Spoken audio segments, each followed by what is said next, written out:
ሲገርመኒ እንታይ ምዃንካ ኣብ ልዕለም ልዑል ናይ ላዕሊ ከማልማዝ ተንጠልጢልካ ኣብ ጠፈር ሰማይ ትዊንክል ትዊንክል ኮኸብ ብርሃነቲ ኣነ ሲገርመኒ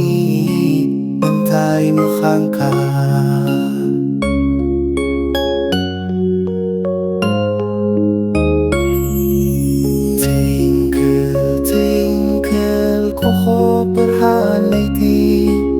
ኣነ ሲገርመኒ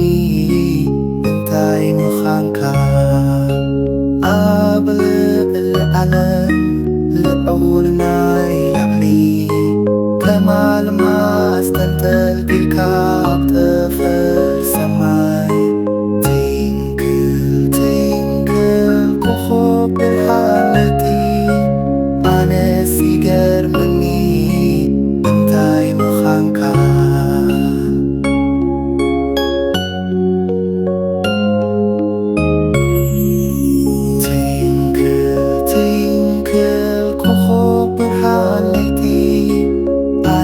ሲገርመኒ እንታይ ምዃንካ ኣብ ልዕለም ልዑል ናይ ላዕሊ ከማልማዝ ተንጠልጢልካ ኣብ ጠፈር ሰማይ ትዊንክል ትዊንክል ኮኸብ ብርሃነቲ ኣነ ሲገርመኒ እንታይ ምዃንካ